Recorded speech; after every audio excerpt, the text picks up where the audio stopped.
आज मौसम बड़ा बेईमान है, बड़ा बेईमान है। आने वाला कोई तूफान है। अरे अरे, ये तो लगता है सचमुच आज कोई तूफान आने वाला है। वो कौन सी स्त्री है? बड़ी सुंदर है। चलो चलो जरा करीब जाकर देखता हूँ। अरे प्रिय, तुम तो बड़ी सुंदर हो। समंदर का राजा महासागर आज समंदर के ऊपर भ्रमण के लिए निकला था और पास में ही खिलखिलाती लहर को देखकर आकर्षित हो गया। लहर के पास पहुंचा महासागर। प्रिय, तुम बहुत सुंदर हो, क्या मुझसे विवाह करोगी?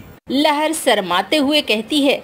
महासागर, लहर तो महासागर के लिए ही बनी है। दोनों बहुत खुश हो जाते हैं। दरअसल समंदर का राजा महासागर और लहर की विवाह हो जाता है, पर काफी समय तक दोनों के यहाँ कोई संतान नहीं होती है। देवी देवताओं के कई पूजा पाठ करने के बाद महासागर के यहाँ 2 पुत्री जन्म लेती है। अरे वाह, आज हमारे यहाँ 2 पुत्रियों ने जन्म लिया है। दोनों ही बहुत सुंदर है।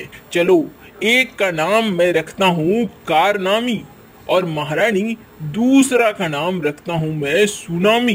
बिल्कुल सही महाराज, ये तो बिल्कुल हमारे सागर के अनुसार ही नाम है। कारनामी बड़ा होकर बड़े बड़े कारनामे करेंगी और सुनामी सुनामी लाएगी। अरे नहीं नहीं महारानी, सुनामी नहीं लाएगी। हम तो मानवता की रक्षा के लिए बने हैं। ये सुनामी तो अपने समंदर के अंदर ही लाएगी, बाहर नहीं लाएगी। चलो ठीक है महाराज, जैसा आप चाहो। समय बीतता है और समय बीतते बीतते कारनामी और सुनामी दोनों बड़ी हो जाती हैं। पर सुनामी सुंदर होने के साथ साथ शांत और सुशील व्यवहार की होती है, तो वहीं कारनामी बिल्कुल उदंड हो जाती है। सुनामी घर के कामों में माँ को मदद करती है, पर कारनामी बिल्कुल इसके उलट होती है। एक दिन कारनामी और सुनामी में लड़ाई हो रही थी। इतने में माता पिता महासागर और लहर वहां पहुंचते हैं।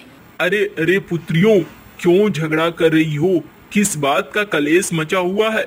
सुनामी कहती है, पिताश्री देखिए, कारनामी घर के कामों को बिल्कुल भी नहीं करना चाहती है। न ये झाड़ू लगाना चाहती है, न पोछा लगाना चाहती है, न माँ की मदद करना चाहती है। ये चाहती है सारा काम मैं ही करूं। कारनामी कहती है, तो क्या, और कौन करेगा? मैं नहीं करने वाली ये सारे काम। मैं तो अपनी मर्जी से जीऊंगी, अपनी मर्जी से चलूंगी, तुम्हारी मैं नहीं मानने वाली। महासागर दोनों के झगड़े के बीच में कूदते हैं। पुत्रियों, लेकिन ये तो स्त्री का धर्म है। घर के काम में भी हाथ बटाना चाहिए और अपने घर के काम करने में कौन सी शर्म? कारनामी गुस्साती है, नहीं पिताश्री, मैं आपकी आज्ञा बिल्कुल नहीं मानूंगी। मुझे जो करना है मैं वही करूंगी। महासागर को गुस्सा आ जाता है। तो निकल जा यहाँ से। ये मेरा महल है और ये मेरी दुनिया है। यहाँ अगर मेरी पुत्री ही मेरी बात की अवहेलना करेगी तो मेरा राज्य कैसे चलेगा? निकल जा यहाँ से, वरना मैं कोई सजा सुना दूंगा। माता लहर बीच बचाव करने की कोशिश करती है। अरे नहीं महाराज, ये समंदर भयानक जीवों से भरा हुआ है। आप कारनामी को इस तरीके से बाहर मत करिए, ये बिल्कुल सही नहीं होगा। चुप करो महारानी, शासन चलाने के लिए बहुत सारी चीजें जरूरी होती हैं और उसी आधार पर शासन चलता है। यहाँ अवमानना की कोई जगह नहीं है। तू अभी निकल जा, वरना मैं तुझे कारावास में बंद करवा दूंगा। कारनामी इठलाते हुए कहती, हाँ हाँ, मैं भी जा रही हूँ, मैं जा रही हूँ, भंवर के पास जा रही हूँ। इतना कहकर वो भंवर जो कि महासागर का सबसे बड़ा दुश्मन था। अरे अरे देखो कौन आया है। ये कारनामी आई है। कारनामी, मैं तो तुम्हारा ही इंतजार कर रहा था। हाँ हाँ भंवर, ये महल मेरे लिए बिल्कुल भी अब बेमानी हो गया है। मैं तुम्हारे साथ ही जीवन बिताना चाहती हूँ। अरे वो तो ठीक है, लेकिन हम शक्तियाँ पाएंगे। चलो पटाऊ देव के पास चलते हैं, वहाँ हमें मिलेंगी शक्तियाँ। इतना कह के भंवर और कारनामी पटाऊ देव के पास जाने लगते हैं। इधर महल में बैठा लल्लू परेशान हो जाता है। भानगढ़ के राजा बनने के सपने देखते देखते उसे चिढ़ मचने लगती। अरे मैं तो यहाँ परेशान हो गया हूँ, कब बनूंगा भानगढ़ का राजा। चलो जरा जंगल घूम कर आता हूँ, थोड़ी ताजी हवा मिलेगी, थोड़ी नई योजनाएं बनेंगी तो फिर दिमाग कुछ चलेगा। इतना कहकर लल्लू घोड़े पर सवार हो जंगल की तरफ निकल जाता है, पर इतने में उसका घोड़ा अटक जाता है दलदल में। इतना कहकर लल्लू घोड़े पर सवार हो जंगल की तरफ निकल जाता है, पर इतने में उसका घोड़ा अटक जाता है दलदल में और उस दलदल से एक भयानक दैत्य सामने प्रकट होता है। अरे वाह वाह वाह, आज तो खाना चलाया है बड़ा ही अच्छा। ये लाल पीला टमाटर और ये घोड़ा साथ में, आज तो मजा आ जाएगा खाना में। अरे ये क्या बला है, इस किस बला में फंस गया मैं। अरे घोड़े निकल चेतक, कब निकलेगा तू। अरे मुसीबतों का पहाड़, तू मेरे ऊपर बैठा है, तू ना होता तो मैं कम से कम भाग जाता। कीचड़ में पैर फंसे हुए हैं, कैसे निकलूं। चल आजा मेरी। अरे वाह, आज तो खाने में मछली और मानव दोनों हैं, मजा आ गया आज तो। मैं इतनी आसान नहीं हूँ, मैं हूँ कारनामी। अरे कारनामी, तू तो देखने में बड़ी सुंदर है, मेरे से विवाह कर ले, हमारे बच्चे बिल्कुल निराले निराले होंगे। चुप कर दैत्य और चला जा यहाँ से। अरे मेरी पकड़ से आज तक कोई नहीं छूटा है, कहते हुए दैत्य जलपरी को पकड़ लेता है। पर ठीक उसी समय लल्लू घोड़े से कूदकर दैत्य के सर पर सवार हो जाता है और अपनी खंजर दैत्य के सर पर भोंक देता है, जिससे दैत्य वहीं मर जाता है। कारनामी को अब सांस लेने में दिक्कत होने लगी। मुझे सांस नहीं आ रही है, मुझे सांस नहीं, मुझे जल्द से जल्द पानी में ले चलो। लल्लू घोड़े पे बिठाकर जल्दी से दलदल से निकलता है और कारनामी को महासागर के पानी में छोड़ देता है। बदले में कारनामी एक अंगूठी लल्लू को देती है। जब भी इस महासागर में तुम्हें मदद की जरूरत हो, तुम इस अंगूठी को पहन लेना। ये महासागर का पानी और जलीय जीव कुछ नहीं करेंगे। तुम यहाँ से नीचे जाकर तटों से मोती ला सकते हो, हीरे ला सकते हो, जवाहरात ला सकते हो। इतना कह के कारनामी चली जाती है। अब लल्लू सोचने लगता है, अरे वाह, अंगूठी तो आ गई, अब क्या किया जाए।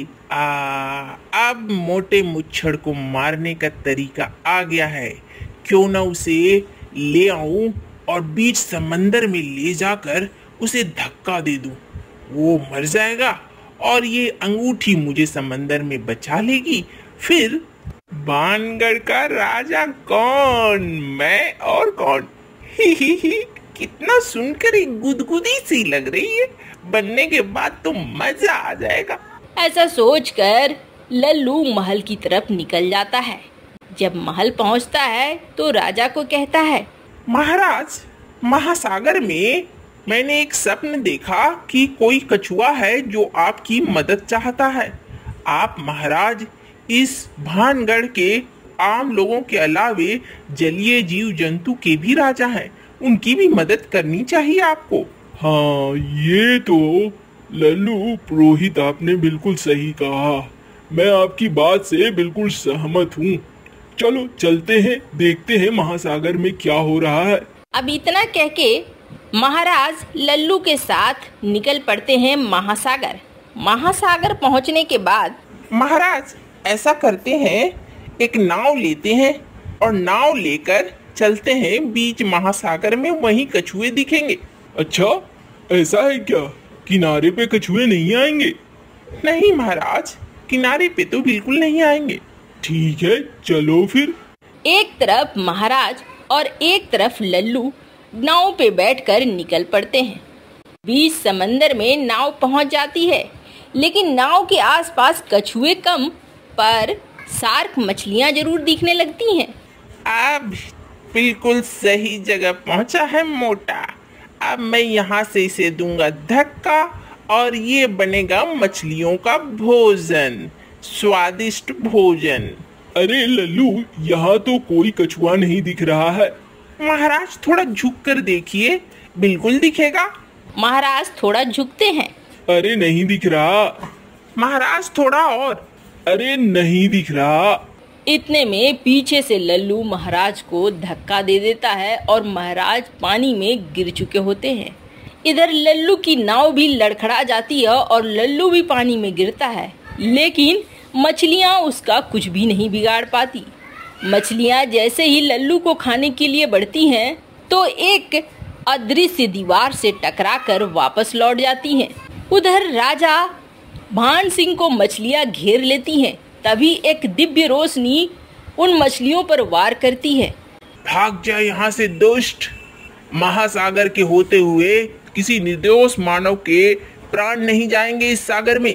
भान सिंह मुड़कर देखता है तो महासागर खड़े सामने मिलते हैं। अरे आप कौन हैं जिन्होंने मुझे बचा लिया? मैं महासागर हूँ महाराज। मुझे पता है आप भानगढ़ के राजा हैं। ईश्वर ने आपको हमारी मदद करने के लिए भेजा है।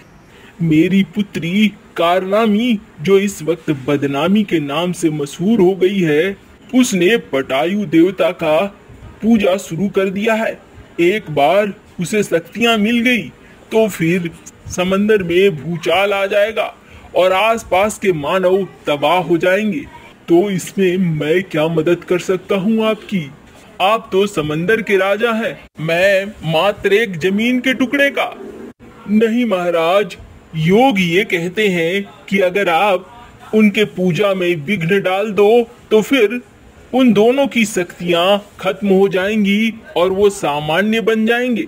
अगर ऐसा है महासागर, तो मैं आपकी मदद करने को तैयार हूँ।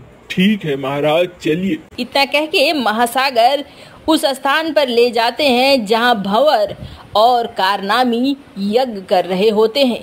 राजा भान सिंह उस यज्ञ में अपनी तलवार से वार कर देते हैं, जिससे वो यज्ञ खंडित हो जाता है। भंवर गुस्से से लाल हो जाता है।